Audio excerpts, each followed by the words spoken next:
오늘은 유다 주변국에 대한 심판, 유다 주변국에 대한 심판이라는 제목으로 말씀을 상고합니다.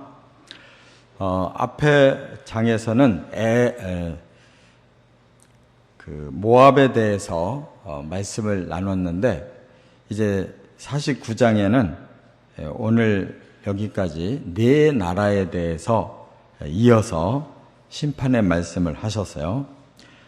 이 근거는 열왕기하 24장에 여호야김 왕 때 두 번째 침략을 당하면서 이제 유다만 이렇게 재앙을 당하는 게 아니다.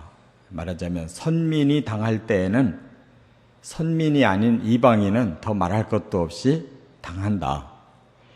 너희들이 유다를 연합해서 쳤지만 그렇다고 바벨론이 너희들을 놔두는 게 아니다. 그 다음 차례는 너희들이다. 이제 이런 말씀이에요. 그래서 성경 전체로 이 심판론에 대한 그 하나님의 계획을 밝히고 있는데, 심판은 선민으로부터 시작되는 겁니다. 왜냐하면 가장 의로워야 될 자들이 타락하면 하나님이 가장 거기에 대해서 분노하시기 때문에 선민의 타락을 제일 먼저 하나님 심판하시고, 그 다음에 이방 나라들도 똑같이 그 공의의 법으로 심판하신다. 그것이 심판의 원리예요. 그래서 오늘은 이제 네 나라에 대한 심판을 말씀하는데, 이 내용은 좀 길어도 핵심은 한 가지씩 나라마다 특징을 말씀하고 있어요. 그것이 바로 우리 사람들이 가지고 있는 죄성입니다. 첫째, 1절부터 6절까지 보면 암몬은 재물을 지나치게 의존한 죄. 암몬이라는 나라에 대해서 하나님이 심판하겠다고 말씀했는데, 그럼 뭐를 심판하겠느냐? 재물을 지나치게 의존했다. 그거를 강하게 말씀하고 있어요. 그럼 여기 어디 그렇게 말씀했느냐? 4절에 보면 패역한 딸아 하면서 흐르는 골짜기를 자랑했다. 이 뜻은 뭐냐면요, 골짜기가 이렇게 물이 많이 흐를 때 그 물 때문에 아주 숲을 풍성하게 이루고, 또 그 속에 많은 물고기들이 생겨나고 하듯이 너희 나라가 평안하게 하나님이 축복을 했더니 많은 물질이 쌓였다는 거예요. 그랬더니 패역한 딸, 이 딸이라고 이름을 붙인 거는 사치, 갖가지 치장을 하고 멋을 냈다는 거예요. 그러다가 패역했다. 그러다가 타락했다. 그 말이에요. 이 암몬이라는 나라도 바로 아브라함의 조카 롯의 그 둘째 딸이 낳은 자손입니다. 그래서 하나님이 아끼시고 그 아브라함의 복을 나눠주셨어요. 그래서 모압도 암몬도 민족을 이루고 이스라엘 옆에 땅에서 잘 살게 됐어요. 그런데 계속 이 암몬이 이스라엘을 계속 공격했습니다. 모압처럼.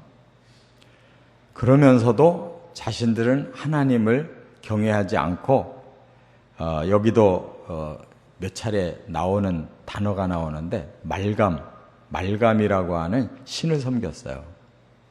그래서 그 신이 복을 준다고 계속 그 우상을 아주 잘 섬겼습니다. 하나님이 싸잡아서 그 우상 때문에 복을 받았다고 이렇게 재물에 대해서 지나친 관심만 두는 너희들, 그 재물과 그 신 때문에 망한다. 그걸 지금 여기서 말씀하는 겁니다. 그래서 어찌하여 재물을 의뢰하며, 이 4절 이하에 이제 하나님이 그 지적하고 싶은 그 마음을 여기서 보여주셔요. 어찌하여 재물을 의뢰하며. 이게 오늘날의 사람들의 가장 중심부에 들어있는 이 죄예요. 그래서 돈만 많이 벌 수 있다면, 뭐 풍요롭게만 살 수 있다면 뭐 어떤 것이라도 마다하지 않는, 그게 이제 우상이에요.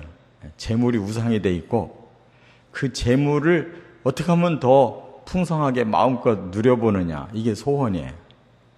그런데 하나님은 어찌하여 재물을 의뢰하느냐. 재물은 그냥 필요할 때 사용하는 것이지 거기에 의뢰를 하는 존재가 아니다. 복은 하나님이 주시는 거지, 그 복을 그 말감이라는 우상이 주고, 그 말감을 잘 섬길수록 그 재물이 풍부해진다고 생각하고 거기에 쏙 빠져 있는 그 암몬을 용서할 수가 없다. 그래서 그들은 사방의 두려움을 당할 것이다.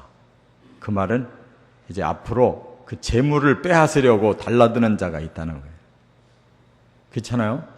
재물만 많으면 부유하게 잘 살 줄 아는데, 반대로 그 재물을 빼앗으려고 하는 자들이 사방에서 달라들어요.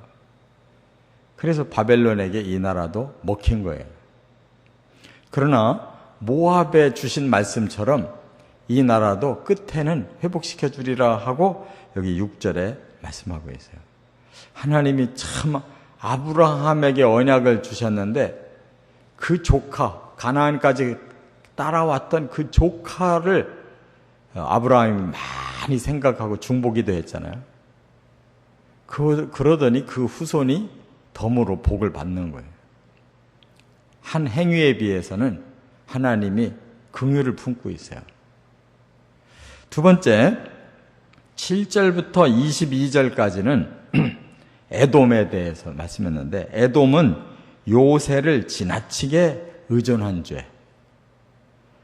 에돔이라는 나라가 누구냐면 야곱의 형 에서의 후손인데, 거기도 선민의 피가 흐르지 않습니까? 형제 국가잖아요. 그래서 하나님이 유다 나라 밑에 그 에돔 지역을 이제 주셔가지고 이스라엘보다 더 먼저 발달한 나라예요. 왕이 먼저 생긴 나라.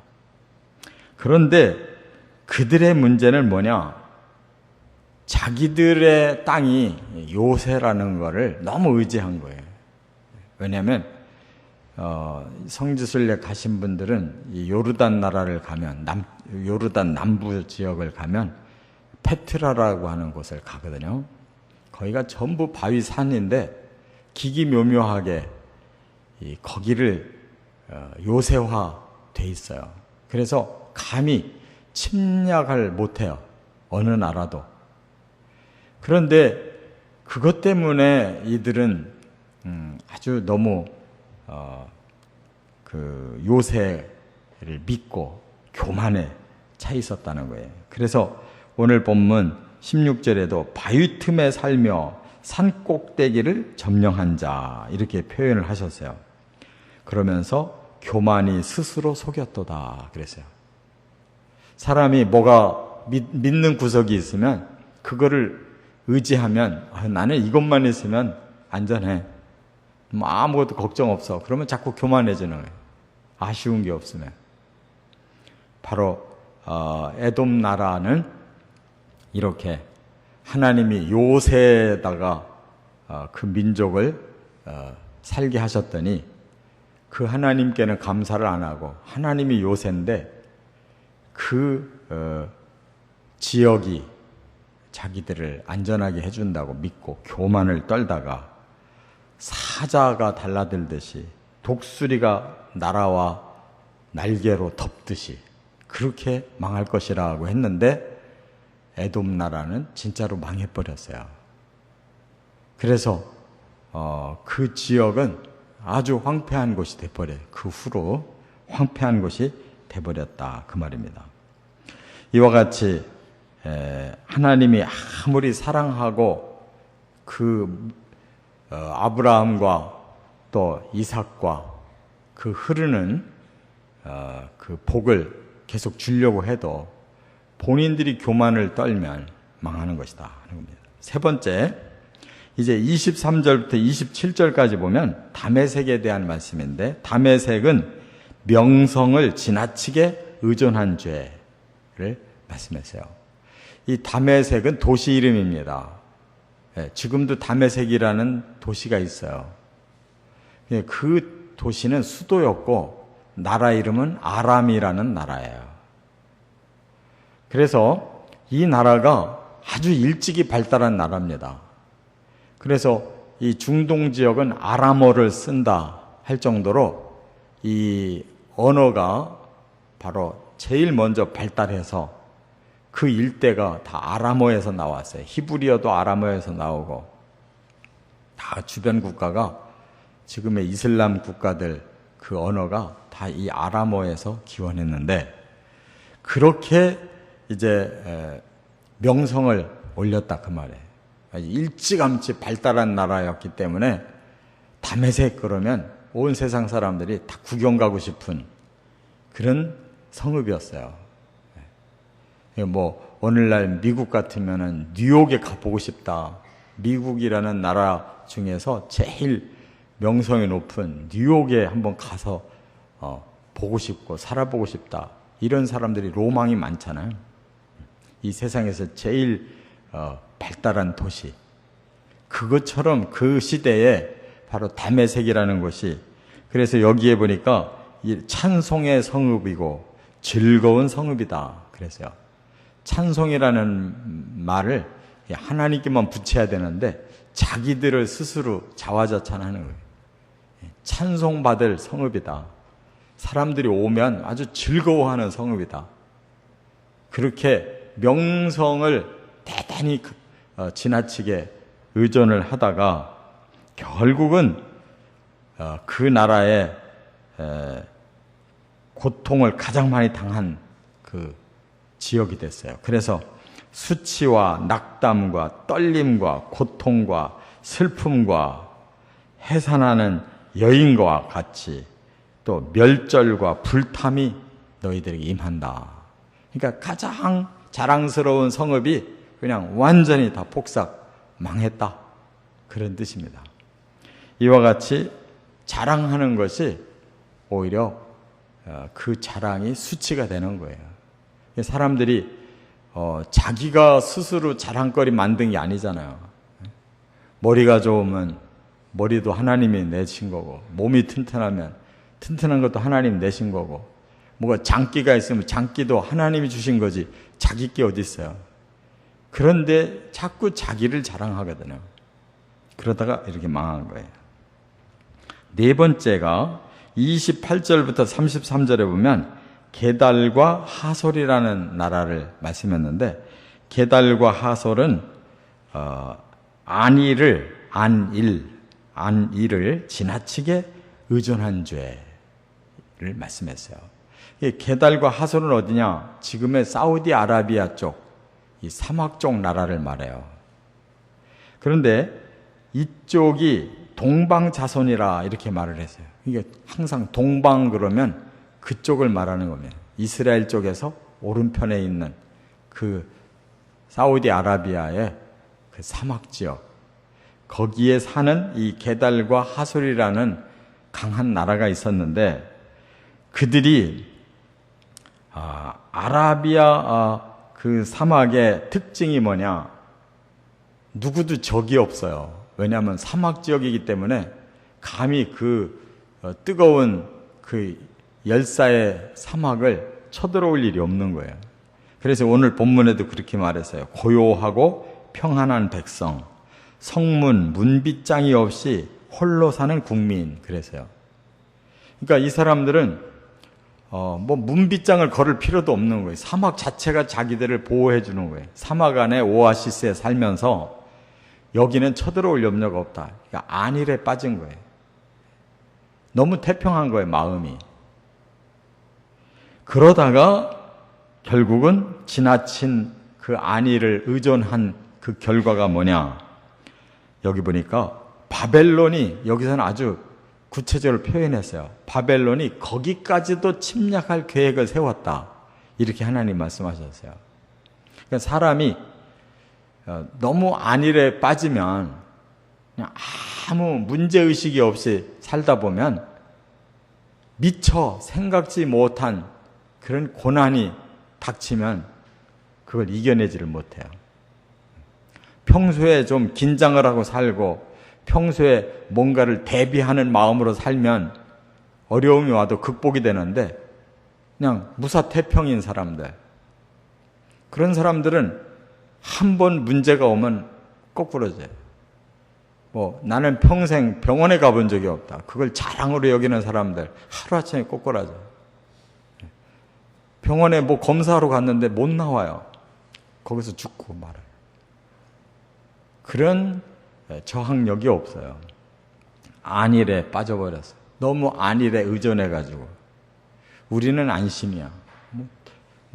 대문도 없이 사는 우리는 안심이야. 여기가 천국이야.